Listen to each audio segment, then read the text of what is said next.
হচ্ছে তার রেসপন্স, যে বাইং অ্যাটিটিউড প্রেফারেন্স বা যে এটা হচ্ছে just buying model of consumer model.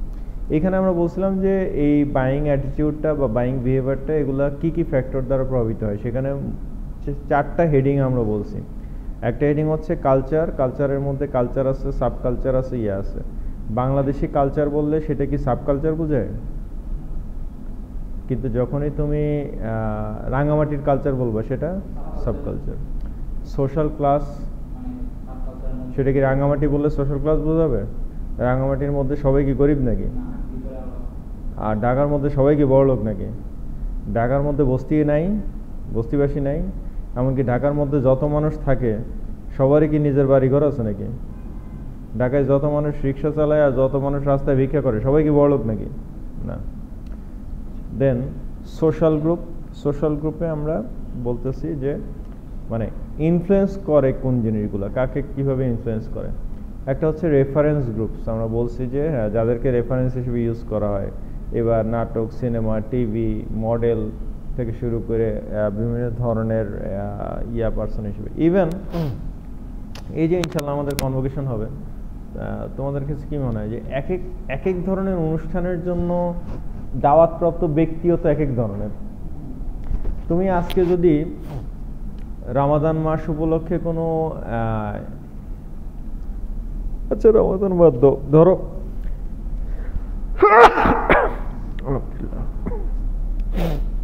মনে করো তুমি মহরম উপলক্ষে একটা আলোচনা সভা করবো, মহরম উপলক্ষে 10ই মহরম আশুরা উপলক্ষে আলোচনা সভা করবো। এখন আশুরা উপলক্ষে যে আলোচনা সভা, এই আলোচনা সভার জন্য দাওয়াত দিবা তুমি কোন গায়িকারে, কোন নায়িকারে, কোন হিরো হিরোইন রে, কোন মডেল রে, সাকিব আল হাসান রে? হ্যাঁ আচ্ছা যাও, ইয়ার যেহেতু মুশফিকের যেহেতু দাঁড়িয়ে আছে তাহলে মুশফিক রে কেন? কারণ এটা তার সাথে যায় না। প্রত্যেকটার রেফারেন্স গ্রুপ আলাদা। এই জায়গায় তুমি দাওয়াত দিবে একজন আলেমকে, এই জায়গায় তুমি দাওয়াত দিবে শেখদেরকে, যে যাকে যেই জায়গার জন্য দরকার। এখন আজকে যদি এখন তোমার যদি একটা ডিজে পার্টি হয়, সেই জায়গায় কি আবার ওনারা দাওয়াত দিবা নাকি?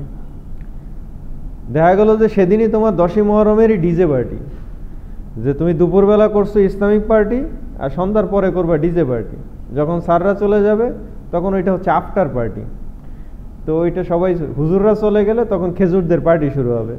তো এখন সেই পার্টির জন্য আবার তোমার দাওয়াতি মেহমান ওইটাও তো আলাদা, এমনকি ওইটার বান্ধবীও আলাদা।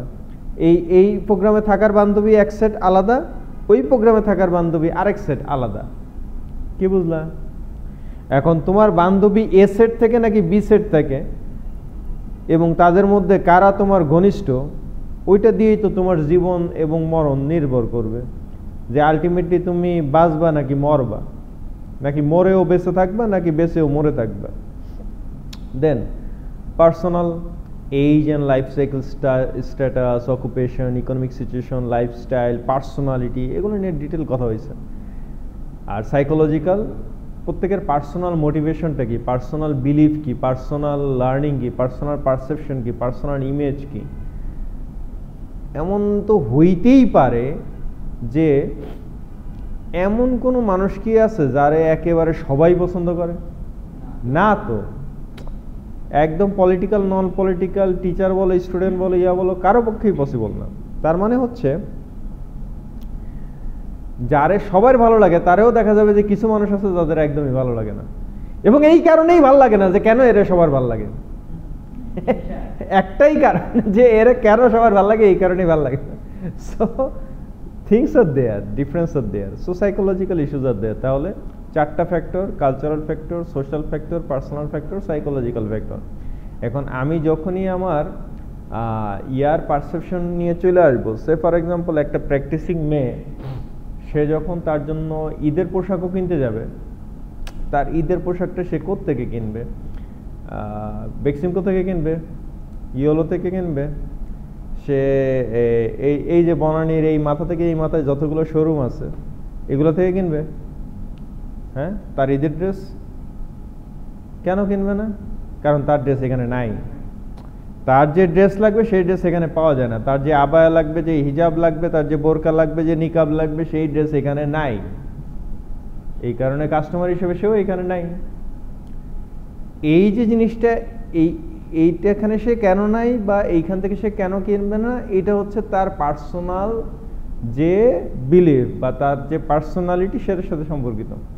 এখন এই যে ইসলামিক বিলিফ থেকে বা তার প্র্যাকটিসিং হওয়ার কারণে যে জিনিসটা আসছে, এইটারে এখন তুমি কোনটা বলবে? এটা কি কালচারাল ফ্যাক্টর? তার মানে বাংলাদেশের মেয়ে মাত্রই তারা এইভাবে চিন্তা করে? না তো। মানে এটাকে কি বাংলাদেশি কালচার বলা যাবে নাকি? তো বাংলাদেশি কালচার বলে এটা 100% মিথ্যা কথা বলা হবে।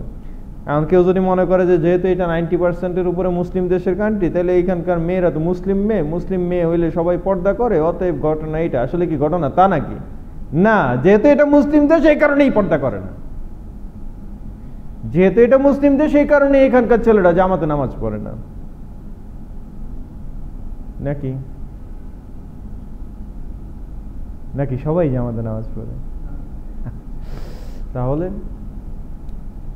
এটা হচ্ছে সাইকোলজিক্যাল ইস্যু। তাহলে তোমার এই এক্সাম্পল যখন দেওয়া হবে, তখন এটারে যদি তুমি এখন কালচারালের উদাহরণ মনে করো, অথবা কালচারালের উদাহরণ হিসেবে যদি এটা দাও, তাহলে কি মিলবে?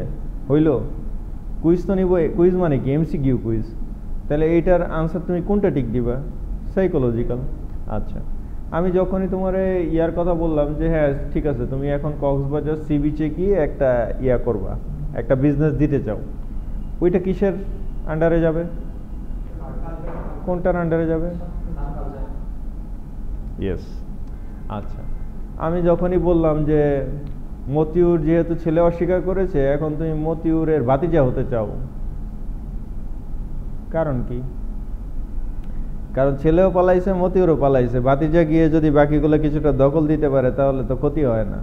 এটা তখন কোনটার আন্ডারে যাবে?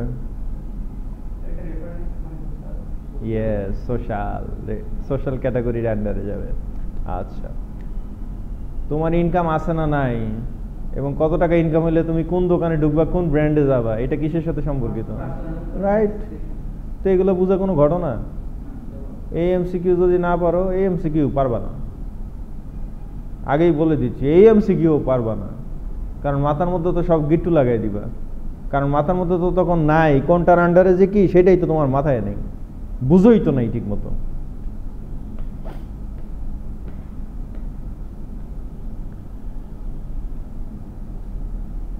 আইফোন কেনার সামর্থ্য যারা আছে, তারা আইফোন কেনার সামর্থ্য আছে বলেই আইফোন কেনে, আর আইফোন কেনার যাদের সামর্থ্য নাই তারাও কি আইফোন কেনে না? তাইলে সামর্থ্য না থাকার পরেও কেউ কখন কেনে, কোন ফ্যাক্টরের কারণে কেনে, আর সামর্থ্য থাকার পরেও কোন ফ্যাক্টরের কারণে কেনে না?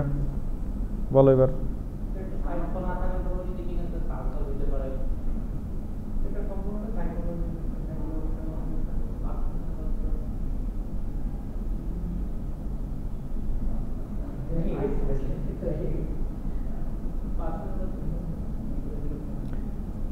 পার্সোনালে তার ব্যাটারি ডাউন, তার নাই সামর্থ্য, তার সামর্থ্য নাই, তার পকেটে পাতিও নাই, তার সামর্থ্যও নাই, কিন্তু তার আইফোনটাই কেনা লাগবে, ওইটাই তার স্বপ্ন, ওইটাই তার শখ। কি এটা? এটা কি মোটিভেশন? এটা কোন কোন জায়গার? সাইকোলজিক্যাল। আর আমার সামর্থ্য আছে কিন্তু তারপরেও আমি কিনবো না,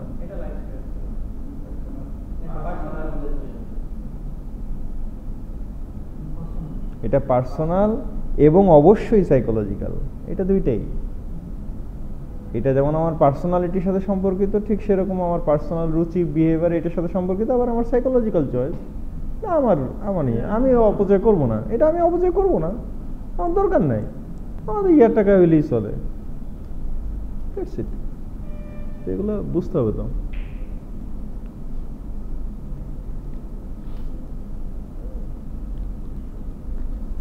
ঠিক আছে,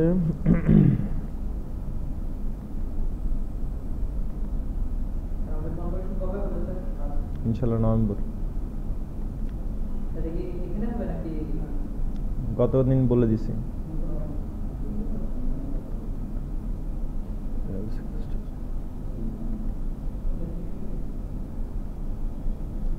এবং বলছি কক্সবাজার নিয়ে প্রচুর উদাহরণ দিছি, যে কক্সবাজার শুধুমাত্র তারাই যায় যাদের কক্সবাজারে 5 স্টার হোটেলে থাকার সামর্থ্য আছে, মানে বিচে শুধু তারাই ঘুরে বেড়ায়, এই কারণে বিচে জায়গা পাওয়া যায় না, কারণ সব বড় লোকরা গিয়ে বীজ ভরাই ফেলছে। আসলে ব্যাপারটা তা না, আমরা গিয়ে বীজ ভরাই ফেলছি।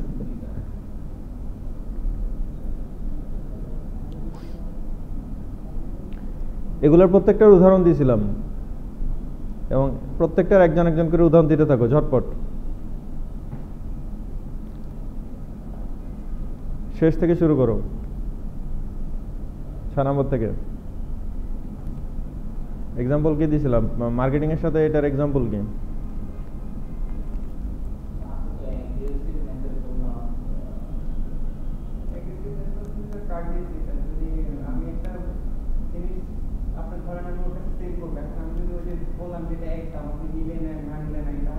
এটা তো সেলার পার্সপেক্টিভ হয়ে গেল, আমি তো কনজিউমার পার্সপেক্টিভের কথা, যে কনজিউমার বিহেভিয়ার বলতেছি।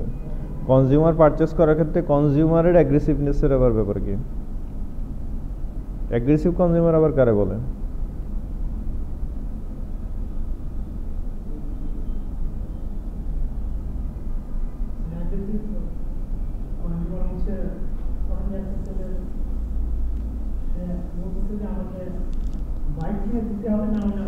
রাইট। ছেলে পেলে বাইক কত থেকে পায়? ও তার মানে সব সব পোলাপার বাপের কি বাইক কিনে দেওয়ার সামর্থ্য আছে? তাহলে বাইক কিনলো কেমনে? পুরো সাইকোলজিক্যাল ব্ল্যাকমেল, ইমোশনাল ব্ল্যাকমেল, এবং যত রকমের ব্ল্যাকমেল আছে যে কিনে দিতেই হবে। আমাকে যদি ছেলে হিসেবে রাখতে চাও আর তোমাকে যদি বাপ ডাকাইতে চাও, ব্যাস উপায় একটাই, ফার্স্টে লাগবে বাইক। বাইক বাপে তো মনে করছে বাইকে করে ছেলের অনেক কষ্ট হচ্ছে, ছেলে বাসে ঝুলে ঝুলে ঝুলে ঝুলে বাদুরের মতো ঝুলে ঝুলে ক্লাসে যায় সকালবেলা, ঝুলে ঝুলে ঝুলে ঝুলে ক্লাস থেকে বাড়ি ফিরে রাতের বেলা। মনে করে তো ছেলের কষ্টে ইয়া হয়ে যাচ্ছে, বাপের বুক ফেটে যাচ্ছে, আচ্ছা ছেলেটার কষ্ট কম হোক।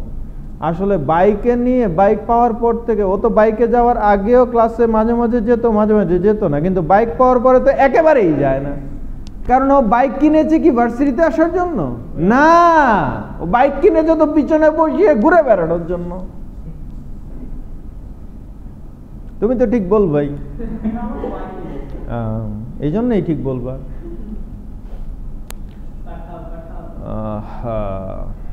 আগে তো শুধু পাঠাও ছিল, এখন তো উঠাও সার্ভিস। তাহলে এখন বিষয়টা যেটা, সেটা হচ্ছে যে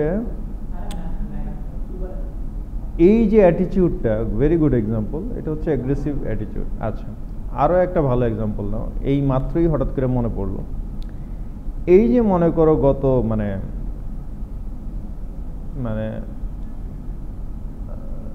পার্সোনালি আমার তো ধরো ওরকম হাবিজাবি বদভ্যাস বলতে কিছু নাই, যদি তারপরেও খুঁজে টুজে একটু বদভ্যাস বের করতে হয়, তাহলে ব্যাপার হচ্ছে যে কি, হ্যাঁ, সফট ড্রিঙ্কস খাওয়ার একটা অভ্যাস আছে।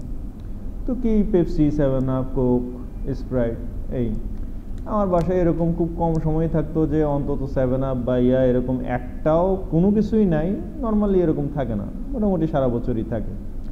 এখন এই যে গত 6-7 মাস ধরে আমার বাসায় কোকাকোলা অথবা পেপসিকো ব্র্যান্ডের কোনো বোতলই ঢুকে নেই।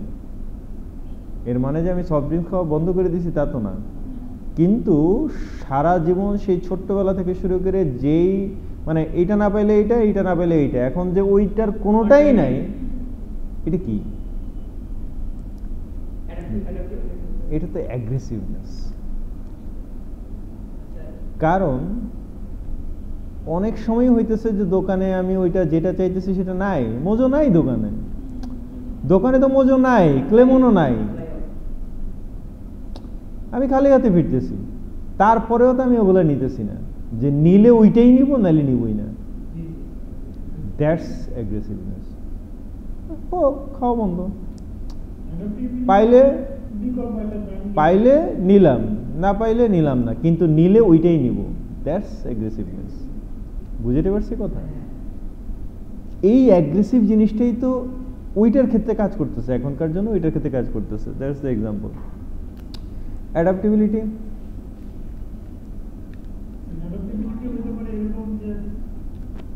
এই আগে তো জীবনে মজাও খাইতাম না, ক্লেমনও খাইতাম না, না না, আগে তো জীবনে মোজোও খাইতাম না, ক্লেমনও খাইতাম না। এখন তো মোজো ক্লেমন দুইটাই অ্যাডাপ্ট করছি। এক, মোজো না পাইলে ক্লেমন, ক্লেমন না পেলে মোজো। হ্যাঁ, বুঝছো না?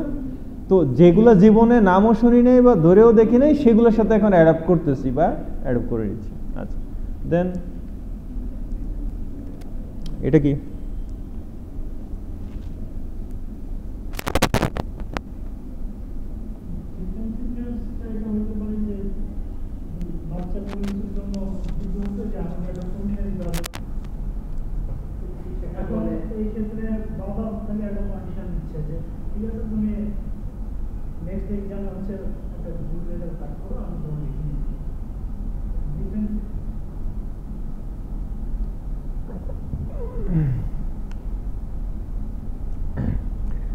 বাচ্চার জিটটা এটা ডিফেন্সিভের সাথে না গিয়ে বরং ডোমিনেন্সের সাথে যায়। কারণ ওই জায়গায় বাচ্চা হচ্ছে ডোমিনেন্ট ফ্যাক্টর।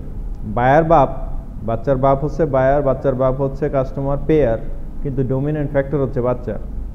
যে ও এখন চকলেট খেতে চাইলে চকলেট দিতেই হবে, ম্যাঙ্গোবার খেতে চাইলে ম্যাঙ্গোবারই দিতে হবে, চিপস খাইতে চাইছে চিপস দিতে হবে, এবং চিপস ও যেটা পছন্দ করবে সেটাই। বা এটা কি বাপের পছন্দ নাকি যে বাপের পছন্দের চিপস? না, ও যেটা পছন্দ করবে এটা হচ্ছে ডোমিনেন্ট ফ্যাক্টর। অটোনমি কোনটা? অটোনমি হচ্ছে যে না, চিপস তুমি ওইটা খাইতে চাইছো, আমি এইটাই নিব, এটা নিলে নাও নালে নাই। তোমার না ঠিক আছে, তুমি ইয়া খাইতে চাইছো, ওই যে লেমন জুস খেতে চাইছো বা ইয়া খেতে চাইছো, না এই চকলেট খাইলে খাও নাইলে নেই। That is autonomy. ডিফেন্সিভনেসটা কোনটা বলছিলাম?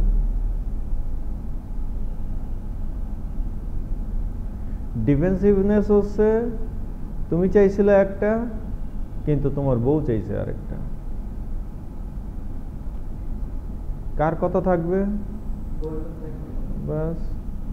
কিন্তু কার্ড কার, মানি ব্যাগ কার, পয়সা কার, কিন্তু কিনেছে কে? কার্ড চয়েসে কোনাই হোগা, লাভ নাই। ডিফেন্সিভ ভাঙ্গে পড়ছে। ডিফেন্সিভ। আচ্ছা, মোটিভেশন, পারসেপশন, লার্নিং, বিলিফস, এগুলো নিয়ে তো কথা হয়েছেই, এতক্ষণই কথা বললাম।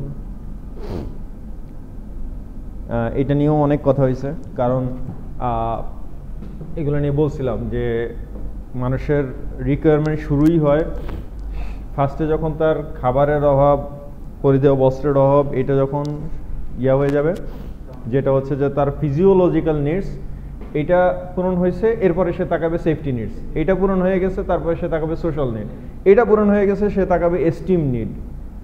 কারণ সে এখন এস্টিম পর্যায়ে চলে গেছে, এলিট পর্যায়ে চলে গেছে। এলিট পর্যায়ে চলে গেলেও তার শান্তি হবে না, যে এরকম এলিট তো অনেকেই আছে, আমার মতো বিজনেসম্যান তো অনেকেই আছে, আমার মতো ঢাকা ক্লাবের মেম্বার তো অনেকেই আছে, আমার মতো বিজিএম এর প্রেসিডেন্ট তো অনেকেই হইল। এমনি তো হবে না, আর একক কিছু হইতে হবে। সো সেই একক কিছু হওয়ার যে জায়গাটা, সেটাই হচ্ছে সেলফ অ্যাকচুয়ালাইজেশন নিডস, যেটা এখন তুমি আম্বানি পরিবারের কাজকর্মে দেখতেছো,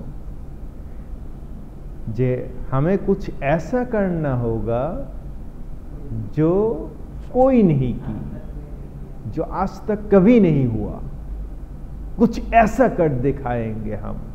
বুঝছো না কথা? স্যার আপনি এটার সাথে কি এগ্রি করেন? কোনটার সাথে?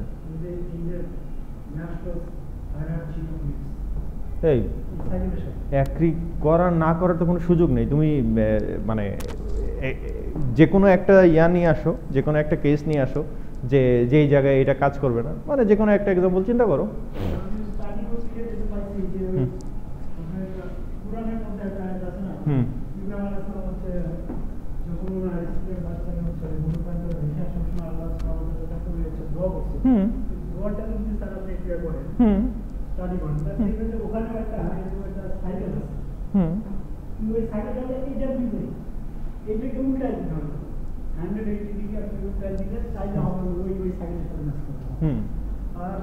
আমি ওইটার সাথে এগ্রি করি, কারণ আমি কিন্তু আসলে হ্যাঁ ওইটা আসলে ছিল জিনিসটা তো ওইটাই, কারণ ওইটার মধ্যে কোনো ভুল নাই, কিন্তু এটার মধ্যে ভুল দিয়ে দেবো। কারণ ওখানে সিকুয়েন্স যদি লক্ষ্য তুমি তো পুরো পুরো কেসটাই ভুল বুঝছো। ওইটার এইটার মধ্যে কোনো পার্থক্য নাই এই কারণে, কারণ ইব্রাহিম আলাইসাল্লাম তিনি ফিলিস্তিন থেকে শুরু করে ইয়াদেরকে নিয়ে যখন মক্কায় রেখে আসছেন, ফিলিস্তিনে ওনার ঘর ছিল, বাড়ি ছিল, স্বাভাবিক একটা নিরাপত্তা ছিল, সব কিছু ছিল, ভালো থাকতেছিলেন, সব কিছুই ওকে। ওইখান থেকে তুমি যখন একজন নারীকে আর একটা ছোট বাচ্চাকে মরুভূমির প্রান্তরে রেখে আসতেছো, যেখানে খাবার নাই, পানি নাই, সিকিউরিটি নাই, বাসস্থান নাই, কোনো কিছুই নাই, সেই জায়গায় তোমার নিড কোথা থেকে শুরু হবে? তোমার নিড শুরু হবে কোথা থেকে? ওনাদের তো তাই শুরু হয়েছে। ইসমাইল আলাইহিস সালাম কান্না শুরু করছে, সাথে সাথে উনি দৌড়ানো শুরু করছে। কিসের জন্য? পানির জন্য। এরপরে যখন জমজমের ব্যবস্থা,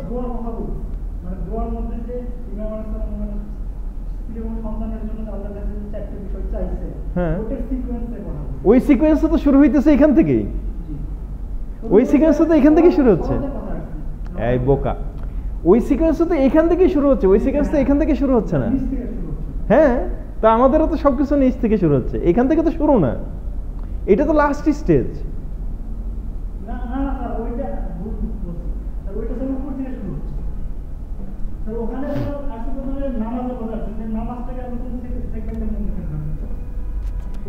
ওইখানে তো শুধু নামাজের কথা নাই, ওইখানে কি কি কি কথা আসছে বলো? হ্যাঁ, কেন?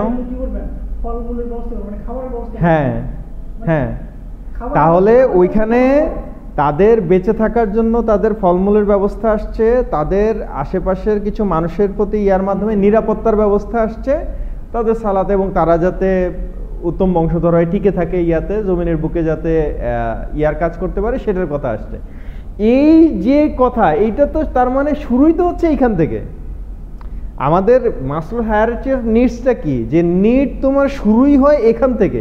এটা তো নিডের শেষ পর্যায়ে, যার কোনো নিড নাই সে নতুন নিড খুঁজে বেড়ায়। আহা, তুমি এখন নামাজটাকে এখন কোন নিডে ফেলাবা?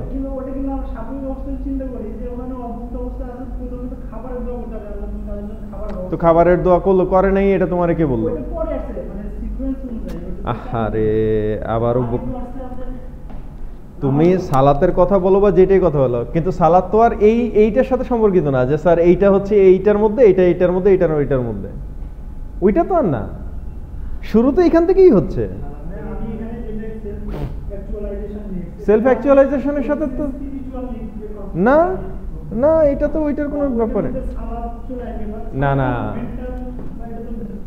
এখন দাঁড়াও, তুমি যদি সালাদকে তুমি লাস্ট স্টেজ ধরো, তাহলে ফার্স্ট স্টেজ কি? এইটাই তো বলতেছি। তাহলে সালাদ তো ফার্স্ট স্টেজ। ফার্স্ট স্টেজ কোনটা এখানে? এইটা তো ফার্স্ট স্টেজ না, এখানে ফার্স্ট স্টেজ তো এইটা।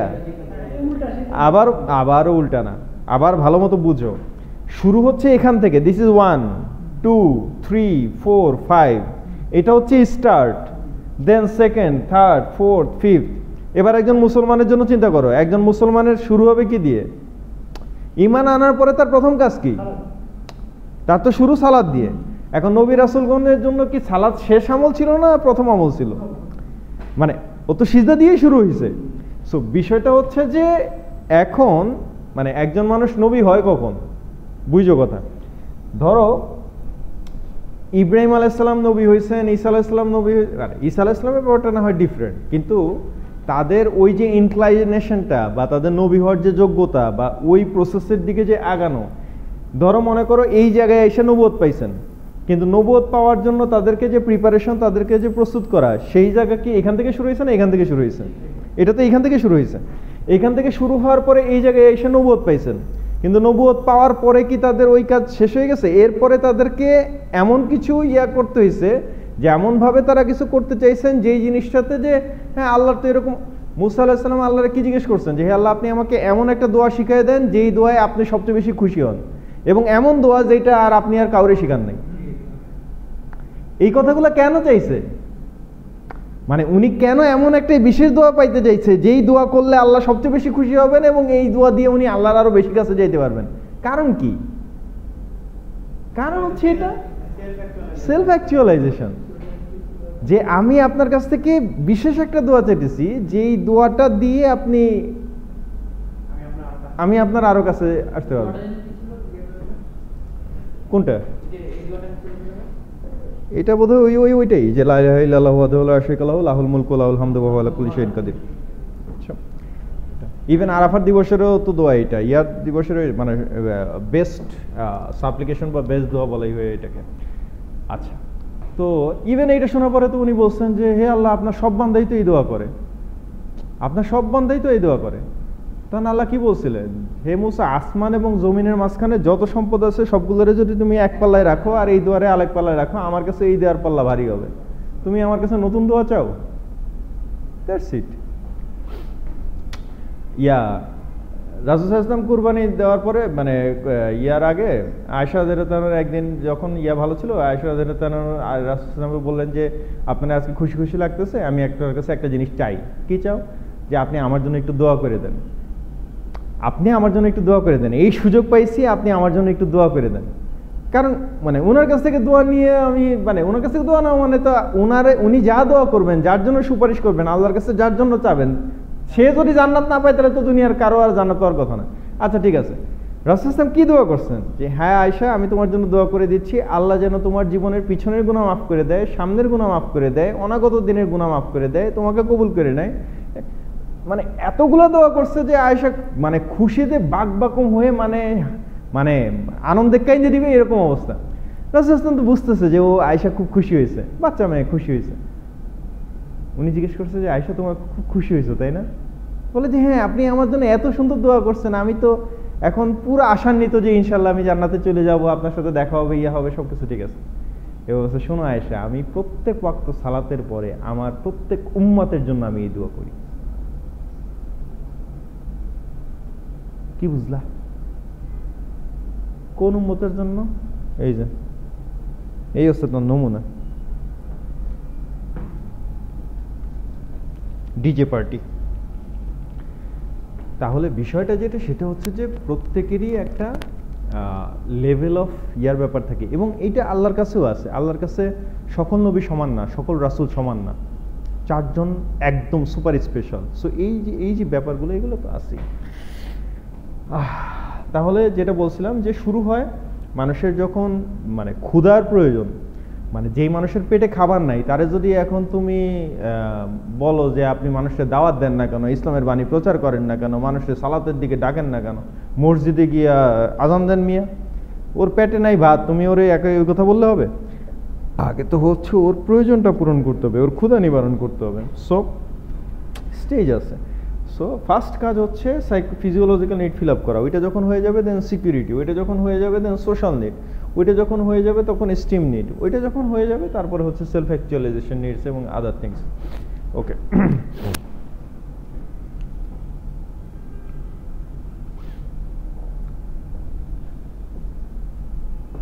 এই যে মানে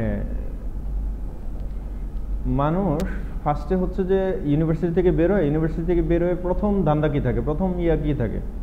চাকরি, একটা চাকরি জোগাড় করা। আচ্ছা, চাকরি যখন পেয়ে যায়, একটা চাকরি পাইলো, এরপরে ধান্দা কি? একটু ভালো অপরচুনিটি। আচ্ছা, আরেকটু ভালো গেল, তারপরে ধান্দা কি? ধান্দা শেষ, চিন্তা শেষ না তো, আরো ভালো চাকরি, আরো ভালো পজিশন। আচ্ছা, এবার 20 বছর চাকরি করলো, মনে করো যেই জায়গায় যেই পজিশনের চাকরি, ওই জায়গায় সে এখন অনেক উপরে পদে গেছে, তার ধান্দা শেষ? ইয়েস। এবার সে হচ্ছে দূর মানুষের চাকরি করি, চাকরের মতো এইভাবে ইয়া করি, নিজেই কিছু দিব, এবার নিজের ব্যবসা দ্বারা করাবো, নিজেই প্রতিষ্ঠানের মালিক হবো। এই জিনিসগুলো কেন কাজ করে মানুষের মধ্যে? বিকজ অফ দিস, যে আমার নিজের একটা আইডেন্টিটি গ্রো করা, তখন নিজের সেলফ অ্যাকচুয়ালাইজেশন গ্রো করা, যে হ্যাঁ ঠিক আছে, জিএম এরকম কত জিএম আছে, এমডি এরকম কত এমডি আছে, প্রত্যেক কোম্পানিতে একটা করে এমডি আছে, আমি হচ্ছি ফাউন্ডার, আমি হচ্ছে সিইও, আমি হচ্ছে চেয়ারম্যান। এই যে সেলফ অ্যাকচুয়ালাইজেশন, ওইটা না হওয়া পর্যন্ত থামে না, এবং ওইটা হইলেও থামে না, থামাথামি তো নাই, কবরে যাওয়ার আগ পর্যন্ত কি কোনো থামা আছে নাকি? সাইকোলজিক্যাল ফ্যাক্টরসে perception, selective attention, distortion, retention, এবং এগুলোর উদাহরণও দিয়েছিলাম, কোনটা অ্যাটেনশন, কোনটা ডিস্টরশন, কোনটা রিটেনশন, কোনটা দিয়ে কাস্টমারকে ধরে রাখা যায়, কোনটা দিয়ে কাস্টমারকে অ্যাটেনশন ড্র করা যায়, আর কোনটা দিয়ে কাস্টমার হারাইতে হয়। এই যে গ্রামীণ ফোন বানানিং তোমাদেরকে হারিয়ে যাওয়া কাস্টমারদের জন্য, মানে অনেক দিন পর তুমি একটা সিম করলেই সাথে সাথে যে তোমার টক টাইম দিয়ে বোনাস দিয়ে করে এটা করতে চাই, কি কারণে? কারণ কাস্টমার ধরে রাখতে চায়, পিছনের কাস্টমার মানে হারিয়ে যাওয়া কাস্টমার ফিরে আসলে এরা খুব খুশি হয়, সেই জিনিসটা জানান দেয়। কেন নিয়মিত তুমি তো ইউজ করতেছো, তারপরে তোমার শুভেচ্ছা জানাই কেন, ঈদ মোবারক জানাই কেন, জানাই কেন? কারণ কাস্টমার ধরে রাখতে চায়, কাস্টমারকে রিটেন করতে চায়।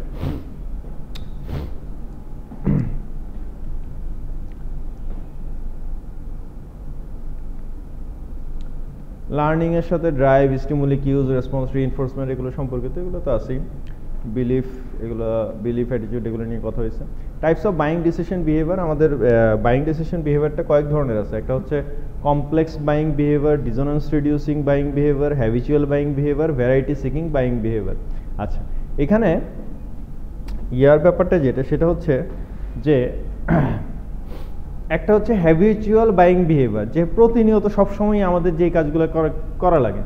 এখন তুমি একটা চিপস কিনবা, একটা পাউরুটি কিনবা, একটা টুথপেস্ট কিনবা, চাল কিনবা, ডাল কিনবা, এগুলো তো তোমার রেগুলার কাজ। এই জায়গাগুলোর ক্ষেত্রে আমরা কি ব্র্যান্ড ভ্যালু বা এগুলো নিয়ে চিন্তা করি? হ্যাঁ, এগুলো নিয়ে আমাদের কোনো ব্র্যান্ড ভ্যালু নিয়ে চিন্তা আছে না? মানুষ যে রেগুলার, ঠিক আছে, তীর পাও নাই ফ্রেশ কিনলা, ফ্রেশ পাও নাই স্বাদ কিনলা, মানে একটা কিছু নিয়ে যায়, যে যা পাইলে সেটা নিয়ে গেলে করলে, এগুলো নিয়ে খুব কিছু নেই। বাট অন্য কেস তুমি যখন যাবা, আস্তে আস্তে যখন হায়ার অর্ডারে যাবা, তখন জিনিসটা এইটার মাধ্যমে আরো ব্যাখ্যা করি। এখানে একটা হচ্ছে কমপ্লেক্স, একটা হচ্ছে ভ্যারাইটি সিকিং, একটা হচ্ছে হ্যাবিচুয়াল, একটা হচ্ছে ডিসোনেন্স রিডিউসিং বাইং বিহেভিয়ার। আমাদের হ্যাবিচুয়াল বাইং বিহেভিয়ার যেটা, সেটাতে কাস্টমারদের ব্র্যান্ড ইনভলভমেন্ট এবং কাস্টমারদের চিন্তা ভাবনা করার সময় নেই অত, এগুলো যেহেতু রেগুলার ইভেন্ট, এখানে খুব বেশি চিন্তার বিষয় নেই। But dissonance reducing buying behaviour যেটা, এটাতে চিন্তার সময় আছে, একটু চিন্তা করে। তবে এইটাতে ব্র্যান্ডগুলোর মধ্যে ডিফারেন্স খুব বেশি না, আর কমপ্লেক্স বাইং বিহেভিয়ারে ব্র্যান্ডগুলোর মধ্যে ডিফারেন্স খুব বেশি।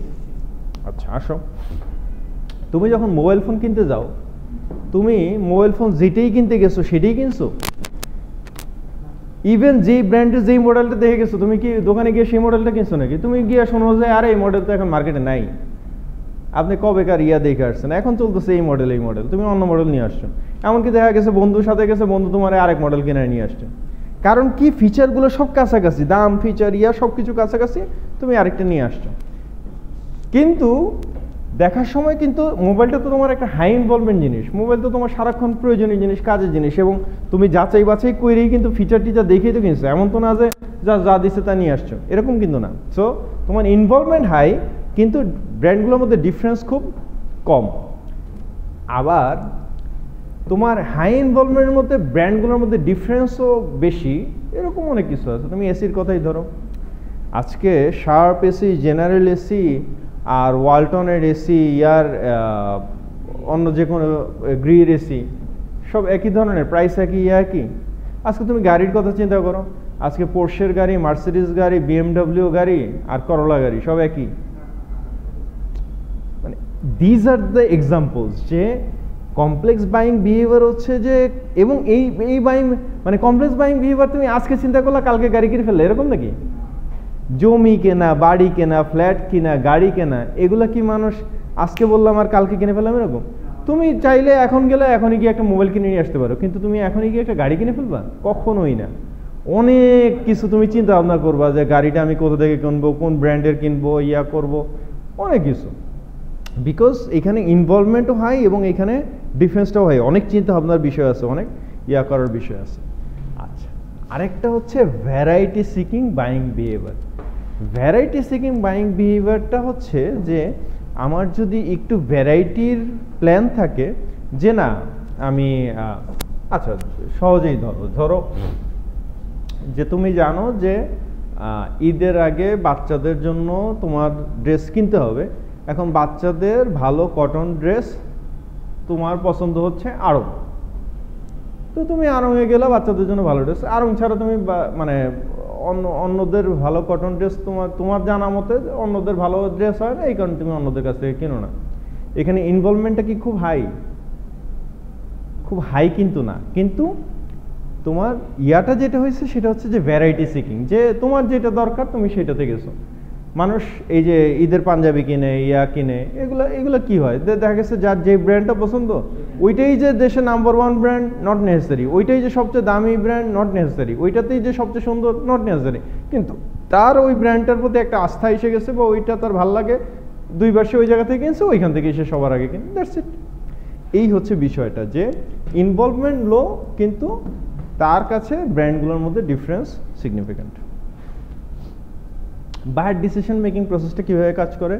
ফার্স্ট কথা হচ্ছে তার প্রয়োজনটা কি। আগে তো প্রয়োজন হওয়া লাগে, মানে যেটা প্রয়োজন নাই সেটা কিনতে বসে আছি তা তো না। প্রয়োজন একটা কিছু না কিছু প্রয়োজন আছে, আজকে না হলেও কালকে প্রয়োজন হবে, এই কারণে কিনে বসে আছি, ঠিক আছে? এখন মনে করো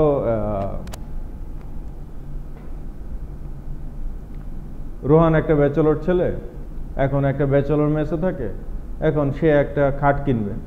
এখন তার কেনার কথা ছিল একটা সিঙ্গেল খাট, কিন্তু সে কিনে বসেছে একটা কিং খাট। এই যে কিং খাট কিনলো, কারণ কি? ও তো থাকে ব্যাচেলর মেসে, ও তো এখনো ব্যাচেলর। কিং খাট কি উদ্দেশ্যে কিনছে? এই ফিউচার প্ল্যানিং, বুঝছো না? তার মানে নিড রিকগনিশন, যে এক খাটের খরচে 3 খাট, যে এখনই যা খরচ করার এখনই, যখন তো অনেক খরচ এসে যাবে। আচ্ছা, এক। দেন ইনফরমেশন সার্চ। এই যে খাট কিনবে, যেহেতু কিং খাট কিনবে, ও কি টাস করে গেছে আর টাস করে কিনে ফেলছে না, অনেক দোকান ঘুরে টুইরে ইয়া কইরে, কারণ টাকা দিতে হবে। তো টাকা যেখানে যতটুকু কম দেওয়া যায় আর যতটুকু ভালো পাওয়া যায়, তাহলে সে নিশ্চয়ই এরকম না যে শুধু অটোবিতে গেছে বা হাতিলে গেছে বা পার্টেক্সে গেছে আর সাথে সাথে ওইখান থেকে কিনে নিয়ে আসছে, অথবা বন্ধু বলছে, ছবি দেখাইছে আর ওইটা দেখে বলছে যে ঠিক আছে কার্ড পাঠাই দে, আমি টাকা পাঠাই দিতেছি, এরকম নাকি? নো। ইনফরমেশন সার্চ করছে যে আমার এলাকায় টোটাল বা কাছাকাছি টোটাল কতগুলো ব্র্যান্ড আছে, প্রত্যেকটার দোকানে যাব, ইয়া করব, দেখব। এবার সে দেখে নিজে নিজে আবার চিন্তা করছে, একদিনে কিন্তু খাট কিনে নেই, একবারে ইয়া করে নেই।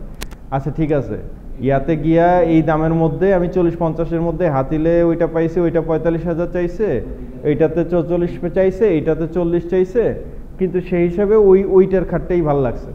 এই যে অল্টারনেটিভসগুলোর মধ্যে তুলনা করে শেষ পর্যন্ত সে সিদ্ধান্ত নেবে, না ঠিক আছে শেষ পর্যন্ত অটোবিটটাই নিয়ে ফেলবো, গিয়ে শেষ। এরপর হচ্ছে তার পোস্ট পারচেজ বিহেভিয়ার, টিকলো কয়দিন, ইয়া করলো কয়দিন, যদি দেখে যে না সব ঠিকঠাক আছে বা 6 মাস 1 বছর টিকছে, ইয়া।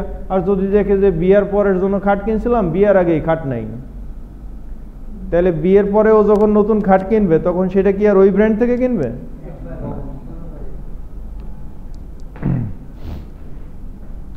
তাহলে নিড রিকগনিশন, এটা হচ্ছে ফার্স্ট স্টেজ, যে আমাদের প্রয়োজন ইন্টারনাল স্টিমুলি, এক্সটার্নাল স্টিমুলি।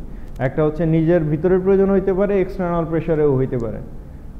যে ফাহিম ওরে বুদ্ধি দিয়েছে যে খাট কিনবি, তাহলে তুই একার খাট কিনবি কেন, বড় খাট কিন, যাতে আমরাও গিয়ে লাফাতে পারি।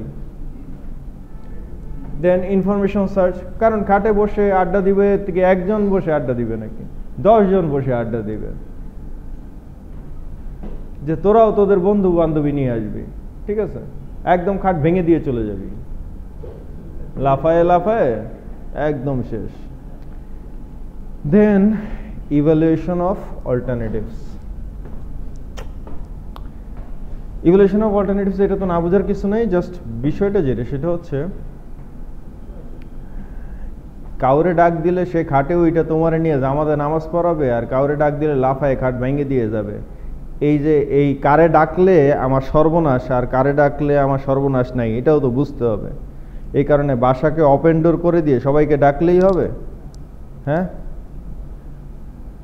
মনে করো তুমি বিয়ে করেছো, এখন সব হুজুরে এসে যদি বলো যে আসেন আমার বউ দেখে যান, ও যেহেতু হুজুর এই কারণে ওরে বউ দেখানো যাবে, আর এ যেহেতু খেজুর এরে দেখানো যাবে না, বিষয়টা কি এরকম? না, হুজুর বা খেজুর বলে কোনো কথা নাই, কেউই নিরাপদ না, সবাই অনিরাপদ। তোমার বউয়ের ব্যাপারে প্রত্যেকেই অনিরাপদ। পারচেজ ডিসিশন,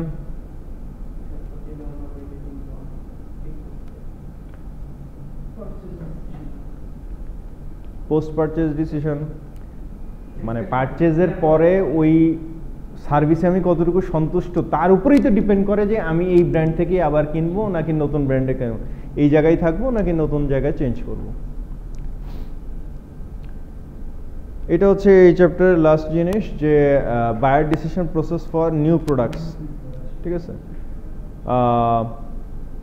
এখানে যেটা আছে 5টা স্টেজ। 1 নম্বর হচ্ছে নিউ প্রোডাক্টের কথা বলতেছি, কিন্তু একদম নিউ ব্র্যান্ড বা নিউ প্রোডাক্ট, যে প্রোডাক্টটা আগে মার্কেটে ছিল না। এরকম তো প্রচুর প্রোডাক্ট আছে যে জিনিসটা আগে ছিল না কিন্তু এখন আসতেছে আমাদের, এবং টেকনোলজিক্যাল আইটেমের ক্ষেত্রেই তো এই জিনিস সবচেয়ে বেশি, সব ধরনের বেশি। ইভেন মানে আগে তো সব স্কুল কলেজ ইউনিভার্সিটিতে কী ছিল, ব্ল্যাকবোর্ড ছিল না, চক ডাস্টারের কাজ ছিল না, এরপরে আসলো হোয়াইট বোর্ড, এখন আমরা কি ইউজ করতেছি, এই বোর্ড। সো মানে তাহলে এই জিনিস তো আগে ছিল না, এটার ডিমান্ড তো আগে ছিল না, এটার ডিমান্ড তো ক্রিয়েট করতে হয়েছে, এটা সম্পর্কে অ্যাওয়ারনেস ক্রিয়েট হয়েছে, তারপরে না এটা ডিমান্ড ক্রিয়েট হয়েছে। এখনও তো এই জিনিস অত বেশি সব জায়গায় অ্যাভেলেবল না, স্প্রেড না। আচ্ছা, ইভেন আমরা যে এই যে ব্লুটুথ ইয়ারফোন যেগুলো, ঠিক আছে, আমরা যেগুলো বাইক চালানোর সময় তোমরা যেগুলো ইউজ করো বা আমরা যেগুলো ইউজ করি, এই ব্লুটুথ ইয়ারফোন আজকে থেকে 10 বছর আগে কে ইউজ করতো? নামই তো জানতো না কেউ, চিনতই তো না কিছু। মানে এইভাবে প্রতিদিনই মার্কেটে অনেক নতুন নতুন প্রোডাক্ট আসতেছে, আমরা যখন ওগুলোর কথা শুনতেছি, ওগুলোর ইউজ দেখতেছি, ওগুলোর মানে এইটা দিয়ে আরেকটু কোন কাজ আরেকটু সহজ হইতেছে, কীভাবে করা যেতেছে, এগুলো যখন করতেছি, তখনই সাথে সাথে পুরো জিনিসটা হয়। কেন মানে শুধু মানে যে ইভেন্ট যেটা অ্যাভেলেবল আছে, তোমাদেরকে তো সেদিন আমি বললামই যে 8,000 টাকা খরচ করে জাস্ট একটা কিনলাম, মাইক্রোফোন কিনলাম, তাও without headphone, only microphone without headphone. এখন কিছু করার নাই, প্রফেশনাল সেট আপে আমার মানে কাজ শুরু হয় নাই, তার এইটা হয়েছে, তারপরে আবার প্রফেশনাল হেডফোন লাগবে, শুধু তা হইলে হবে না, এরপরে আবার প্রফেশনাল স্টুডিও বানানো লাগবে, স্টুডিও বানানো লাগবে, অটিস্টিক স্টুডিও বানানো লাগবে, নো সাউন্ড প্লে। তো এখন কি করব?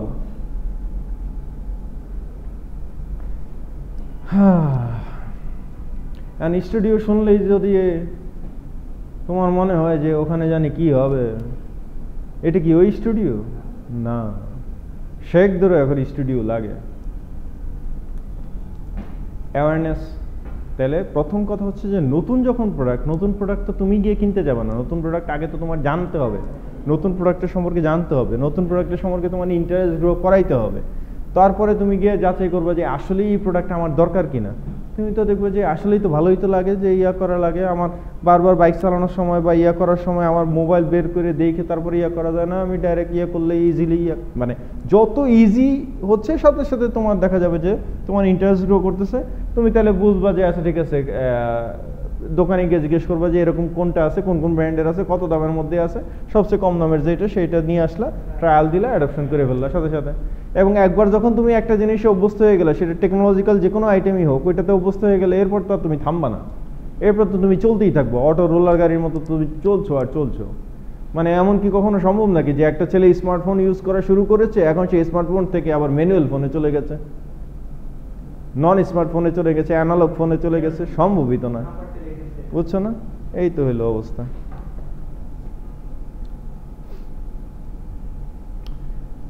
Influence of product characteristics on rate of adoption.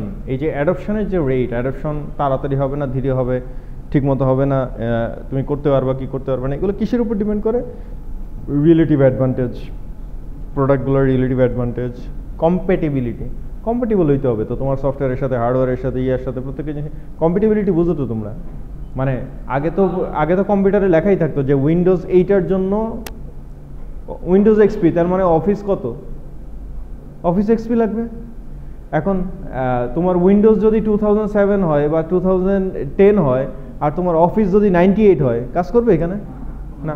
So প্রত্যেকটা ইভেন যতগুলো সফটওয়্যার আছে, প্রত্যেকটা সফটওয়্যারের সাথে উইন্ডোজের কম্প্যাটিবিলিটি ব্যাপার থাকে, লেখাই থাকে যেগুলো উইন্ডোজ কোনটা এবং কোনটা সাপোর্ট করবে, বাকি কোনগুলো সাপোর্ট করবে না। এগুলোই তো কম্প্যাটিবিলিটি। কমপ্লেক্সিটি, যে ইউজ করা কত কঠিন কত সহজ, যত ইজি টু ইউজ হবে মানুষ তত বেশি সহজে ইউজ করতে পারবে, আর যত কঠিন হবে ইউজ করা তত ডিফিকাল্ট। ডিভাইজিবিলিটি অ্যান্ড কমিউনিকেবিলিটি, আমি এটাকে কতগুলো কাজে কিভাবে ইউজ করতে পারতেছি এবং কত সহজে কমিউনিকেট করতে পারতেছি, দ্যাটস ইট, শেষ। ক্লিয়ার? হোল চ্যাপ্টার ডান। কোনো কোয়েশ্চেন?